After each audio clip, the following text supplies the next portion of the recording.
So, ayun. Hello, hello, GM.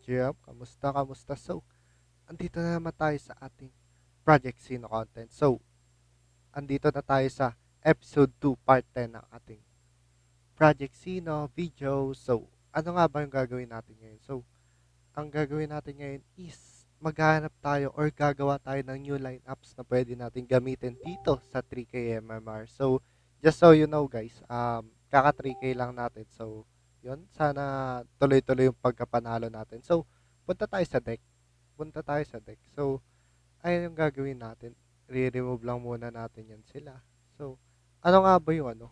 Ano nga ba yung mga nahihirapan tayo or pwede natin gamitin sa arena? So, una natin gagamitin is feel ko maganda to.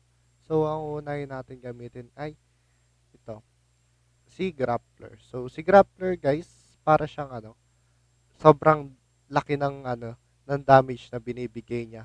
Ang kaso lang, um, single target lang yung mga ano niya, yung mga skills niya and hirap siya kapag may mga ano, may mga summons. Yung mga kalaban kasi kailangan niya gamitan ng one energy card yung isang ano, yung isang summon para mapatay niya lang. Ayan. So, ayan mga single target lang yan. Pero may summons din siya na nakakatulong sa kanya para ma-sustain yung kanyang ano, kanyang laban. So, ayan, sobrang ganda nito para sa ano, para sa mga gustong mabilisan yung laban. Sobrang madami ang nakakalaban nito na napakagaling at napakasakit kasi grabe yung critical na binibigay nito sa ano, sa mga kalaban. So, next naman natin is, so, ayun nga, palagi-lagi natin kailangan yung ano, yung tank natin. So, ayan, ito si Guardian is lagi naman natin to nakikita sa mga video ko kasi ito yung pinaka main line up ko kasi sobrang helpful niya kasi may ano siya, may magnetic armor na nakatulong para mataunt yung enemies na siya lang yung atakin kasi madaming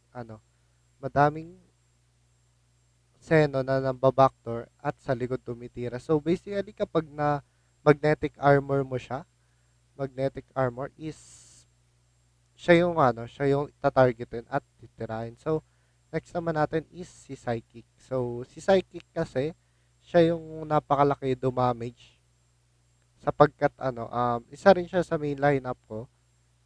Sobrang helpful niya kasi ayun nga, malaki yung area of effect niya at AoE damage yung mga binibigay niya. So, and ayun yung isa kong tinitingnan for my next deck or sets of sino na gagamitin natin sa arena.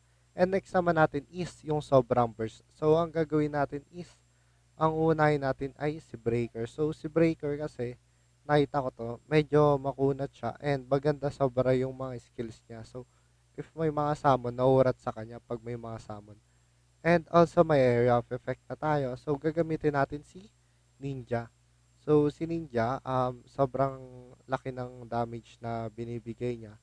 Also nakapag rin siya, nakapagpa-poison din siya dahil sa ano niya, ulti niya. So depende na lang kung ano yung makukuha niyong ulti kay Ninja. So next naman natin is, wait lang. Nag-iisip ako kung ano yung maganda ipang ano sa kanya, ipang sunod. So feel ko si Grappler, pag sobrang laking damage.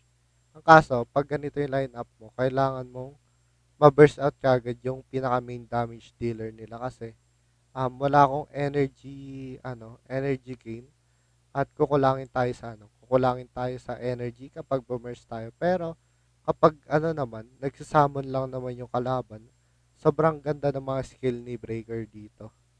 And sobrang gaganda ng skill niya kasi AoE damage or area of effect damage and with an effect value of 25 in the target is a summoned unit, the damage will be 200%.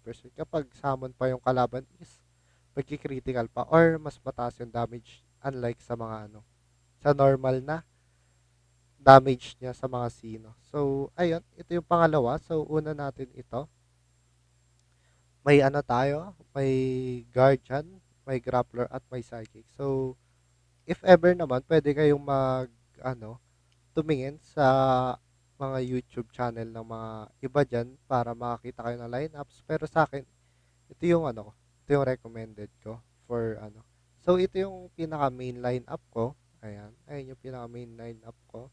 So next ito, pwede natin 'tong gamitin kapag madaming summon yung nakakalaban. Next is ito kapag gusto natin ano, sobrang burst type and also nakakapag-sustain tayo sa front. And lastly naman, itong sobrang laking damage na pwedeng pumunit ng Guardian even ilang rounds pa lang. So, yun lamang naman yung sa akin. So, if may mga ano kayo, may mga katanungan kayo or may mga suggestions about sa lineup, you can drop naman dyan. So, yun lamang sa akin. So, GG's guys, salamat. Morty out.